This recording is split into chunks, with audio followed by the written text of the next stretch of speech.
It doesn't seem to make a lot of sense. Spend millions of dollars on something and then toss it aside. But that is just what's happening right now at Great Meadow Correctional Facility in Comstock. We've got the documentation right here detailing all the taxpayer money being spent at the prison that is about to close.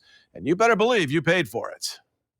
As the state of New York gets set to close the doors at Great Meadow Correctional in Comstock, it still hasn't closed the books on some major construction projects at the prison. We've obtained the documents that show what was and is being done at Great Meadow, even as the state knew it was considering closing it.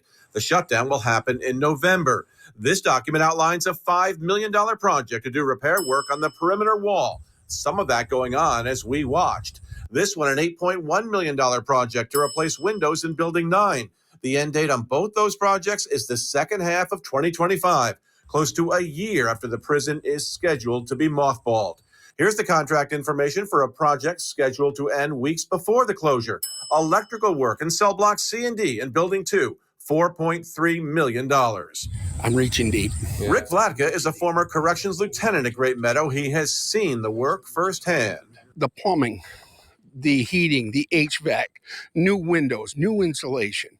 There's new floors in there. The whole place is ready to go. It is completely. But where's it going to go? They're going to shut it down and it's going to go nowhere. The prison sits in the district of State Senator Stec. It's infuriating. The news of all the pricey projects did not sit well with him. To know that right before in the lead up to this, they are still having contractors and tens of millions of dollars being spent here.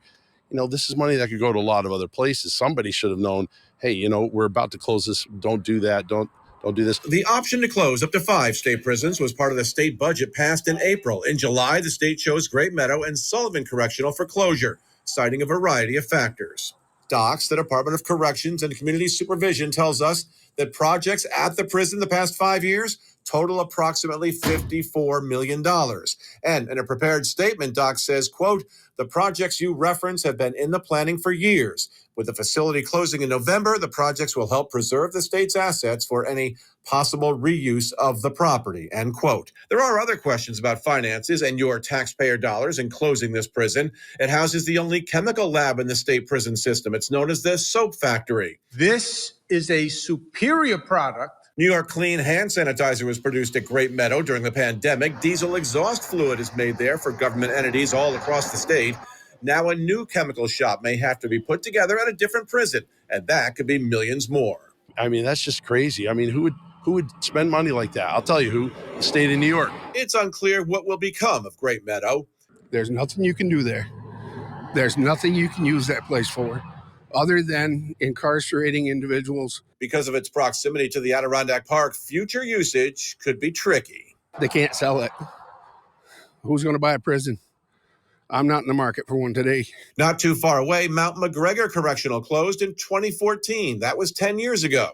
It still sits empty. This building is likely to sit there and rot for decades. They're not going to use it for anything. But yeah, it'll have brand new plumbing and brand new infrastructure inside it, and no one using it.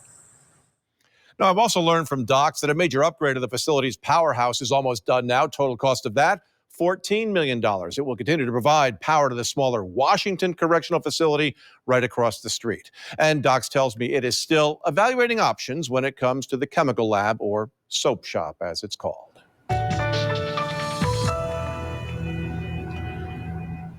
Other news tonight, patient care at Albany Medical